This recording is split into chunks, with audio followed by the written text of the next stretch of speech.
Hello friends, welcome to Vamja education.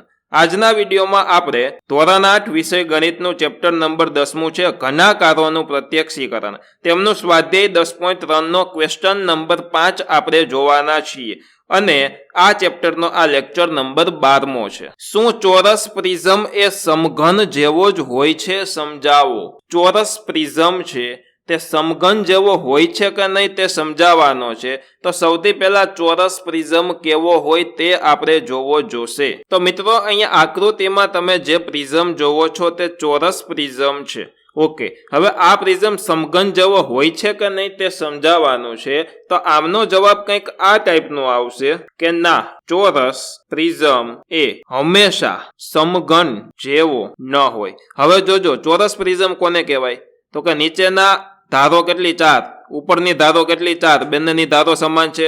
તો કે હા. ઓકે, આ સાઈડની ધાર કેટલી? 4. આ સાઈડની ધાર કેટલી? 4. પાછળની ધાર કેટલી? 4. આ બાજુની ધાર કેટલી? 4. એ સમાન છે? તો કે હા, ડન. તો આને કહેવાય ચોરસ પ્રિઝમ. હવે ચોરસ પ્રિઝમમાં આ ચોરસ અને આ ચોરસ બંને સમાન આકારના નથી. આ ચોરસ છે તો આ લંબચોરસ છે, તમે જોઈ શકો છો. એટલા માટે અત્યારે આ સમઘન નથી. સમઘન કોને કહેવાય? એકદમ પ્રોપર ચોરસ ડબ્બો હોય, ક્યુબ હોય. આપણે ઓલો ક્યુબ થી રમતા હોય તેમાં આ ધાર એવડી જ હોય અને એટલા માપની જ આ ધાર હોય, પરંતુ આ ધાર અહીંયાથી આટલો ભાગ લાંબો છે, જોઈ શકો છો. આટલી જ ધાર છે નહીં. તો જો આ ધાર અને આ ધાર સમાન હોય તો તેને આપણે કહી શકીએ છીએ સમઘન. તો આ ટાઈપનો કંઈક તે ચોરસ થાત. બરોબર, આ ટાઈપનું કંઈક બોક્સ બન્યું હોત એટલા માપનું. પરંતુ અહીંયા થોડુંક આ લંબચોરસ ડબ્બા જેવું થયું છે.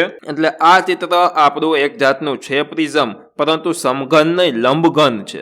એટલે કે પ્રિઝમ જો સમઘન હોય તો પણ તેને પ્રિઝમ કહેવાય અને આ લંબઘન હોય તેને પણ આપણે પ્રિઝમ કહી શકીએ છીએ. એટલે આપણે એમ લખ્યું છે કે ના, ચોરસ પ્રિઝમ એ હંમેશા સમઘન જેવો ન હોય. અને ચાઈ કરીને મેં લંબઘન દોરેલો છે જેથી કરીને ખ્યાલ આવે. જ્યારે આ પ્રિઝમ છે તે જોઈ શકો છો સમઘન છે, ત્રિપરિમાણમાં છે. આપણે એવું થિયરીમાં સમજાતા. તો આ બાજુ જેવડી છે તેટલી જ આ બાજુ છે, એવડી જ આ આગળની બાજુ છે. ભલે તમને અહીંયાથી થોડીક મોટા નાની આકૃતિમાં લાગતી હશે, પરંતુ બંને બાજુઓ સમાન છે. આમ લાંબા ડબ્બા જેવું નથી, આમ ચોરસ તમને લાગતું હશે એટલે એ સમઘન છે. જ્યારે આમાં તમને આમ ઊભા ડબ્બા જેવું લાગશે, લંબચોરસ જેવું લાગશે, એટલા માટે આ લંબઘન છે. તો જવાબમાં ના, ચોરસ પ્રિઝમ એ હંમેશા સમઘન જેવો ન હોય, તે લંબઘન જેવો પણ હોઈ શકે છે. તો આ થઈ ગયો મિત્રો નાનકડો એવો આપણો ક્વેશ્ચન નંબર 5.